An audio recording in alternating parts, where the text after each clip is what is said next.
Hi, today we are going to talk about rational and irrational numbers.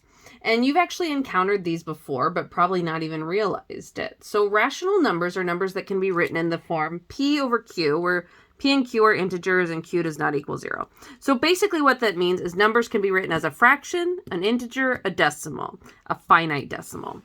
Irrational numbers are numbers that cannot be written as a fraction, and it's when the decimal doesn't stop and doesn't repeat. So let's actually determine here if something is rational or irrational.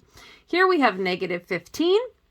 Is that rational or irrational? Well, we can rewrite that as negative 15 over 1, so it can be written as a fraction. So that is rational, okay? So rational. Here we have 6.81. We could write that as 6 and 81 over 100, which is equal to 681 over 100. So that's rational. Here we have negative 3 and 6/7. Well, that can be rewritten as negative 3 times 7 is 21, plus 6 is negative 27 over 7. So that's rational. All right. So let's look at a few that are actually maybe not rational. So here we have 0.583, but that 3 is repeating. If it has a repeating decimal, then it actually is rational. So the reason that this one is rational is because it's got that repeating decimal. Here we have 0.7475. This decimal stops. So this is rational, okay? And it actually could be written as a fraction if we wanted to. But here we have 3.605551275, These dots indicate that that goes on.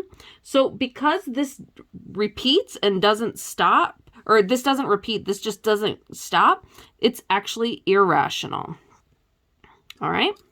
Now, here we have the square root of 36. If I put that into a calculator, I get that the answer is 6. So this is actually also rational.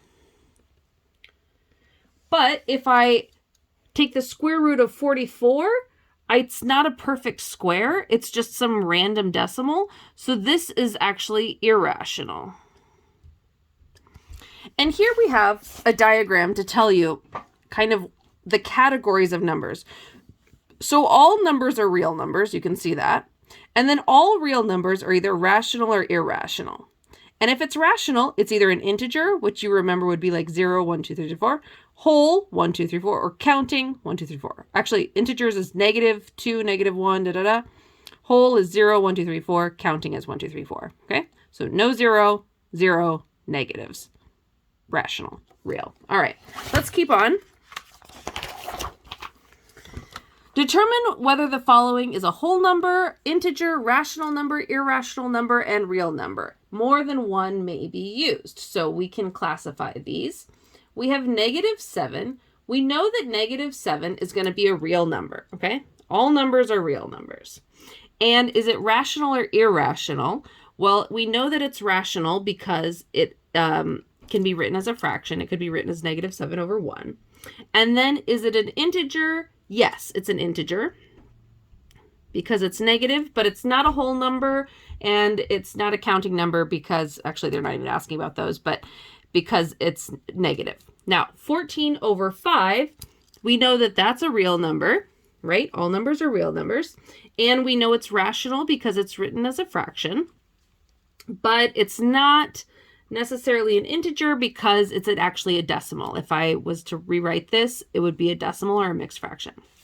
Now for 8, this is a real number. It's rational. It's actually an integer because it's just a counting number and it's a whole number. So that's everything in our category. Square root of 5, if I put this in a calculator, I get a nonsense decimal, so this is just irrational. But it is real. I should have written that first, right? 5.9, that's a real number. And we know it's rational because it's a finite decimal. It ends. But it's not an integer because it's not a whole number. And negative square root of 64, we know that that's a real number. And the square root of 64, this would actually be the negative, because the negative, there's like a 1 out front, negative 8, right? So then we know it's a rational number, and it's an integer, because it's something you can count with. All right, so that's everything for rational, real, rational and irrational numbers. If you have any questions, please bring them to class, and I'll see you then. Thanks. Bye.